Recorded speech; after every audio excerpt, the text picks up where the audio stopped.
Once upon a time, in the heart of a bustling African village named Ikari, there lived a young girl called Ikenne. Ikenne had a unique gift in her that set her apart from others. She had the ability to foresee glimpses of tomorrow in her dreams. Her visions were vividly clear and mysterious, often leaving her with a sense of wonder and curiosity. Ikenne's days were filled with ordinary routines of life.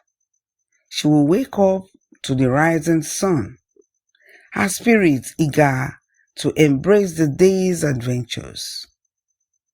As the villagers went about their daily chores and interactions, Ikenne observed the ebb and flow of life with a knowing smile.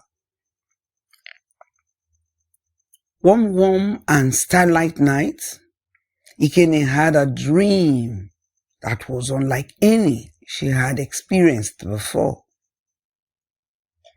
In her dream, she saw a young man with eyes that sparkled like the moonlight sky.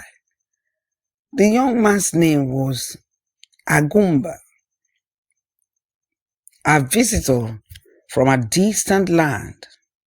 Ikenne's heart fluttered as she felt an inexplicable connection to this stranger. She told her parents and her best friend Samina, about it. And Samina encouraged her to follow her heart's calling, knowing that her friend always saw things that came to pass. With that, Ikenne waited patiently for the young stranger she had dreamt about to come into her life. And thus she refused to marry any other man except the stranger she had dreamt about. Days turned into nights, and days turned into weeks. Weeks turned into months, and months turned into years.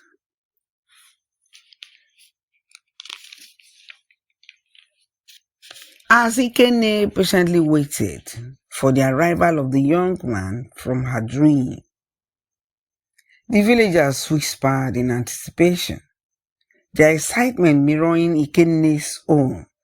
They waited for Ikenne's dream to come true because they knew she always dreamt things that rarely happened. When Ikenne turned 26, it became evident that her dream was not going to manifest because all the girls of her age were already married and settled in their husbands' homes with children. Ikenne's parents became worried. They had to get their daughter married. It seemed her dream and power of vision were no longer working, they thought. The king's son came forward to marry her, but Ikenne refused to accept him. Her parents were surprised. Ikenne, my daughter, her mother said to her one day, you are lucky to have the prince come for your hand in marriage at your age. So please accept him and become a queen one day. No, mother, replied Ikenne. I'll continue to wait for the man I dreamt about because I know he will surely come. I don't care about the wealth, but I want my dream to come true. Forget that dream of yours, Ikenne's mother said. Time for it to manifest has passed, and if you don't accept the prince's hand now, you will never marry again in your life. This is the best offer for you, my daughter. With that, the family plunged into preparations for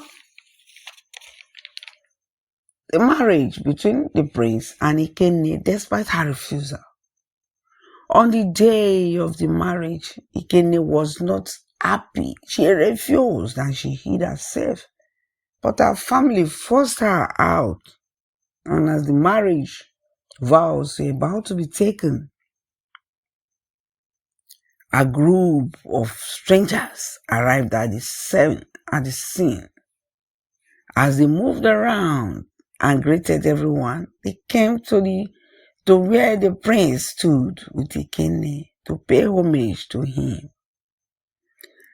As Ikenne searched them, she looked with unhappiness, crying, tears running down her face. Her eyes met that of one of the young men in their midst, and she felt a thrill run through her veins, because there stood the man she had seen in her dream, Agumba. That was the young man in her dreams. It was just in a flash, and the table turned. The young man, also on sighting Ikenne, went straight to meet her as though he had known her before in his entire life. He looked at Ikenne, and there was a current of love that vibrated through them, and it was evident nature had brought them together. The prince was surprised to see what was happening right in front of him, but there was nothing he could do. Ikenne declared to everyone that the much awaited young man in her dreams and vision had arrived, and that was the person she was going to marry. Ikenne's parents were also surprised that Ikenne's dream had actually come to pass despite the long time and delay. No wonder the adage, your destiny can only be delayed, but it will surely come to pass, her mother thought. There was nothing anyone could do. Samina encouraged her friend Ikenne to go for the man in her dreams. The man said he will marry Ikenne immediately, and both of them agreed to get married right in front of the prince and his parents. And not the prince, despite his riches, Ikenne got married to the man in her dreams, whose name was Agumba. And after the marriage, they went to live in his village.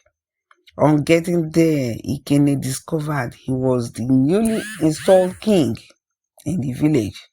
He had lost his dad, and he had been crowned the new king. That had been the cause of the delay in his arrival in the early life of Ikenne. Ikenne became a queen in the land of Ikenne, to the surprise of her parents and village people. That's the end of the story. Please subscribe, like, and share the videos. Thanks for watching.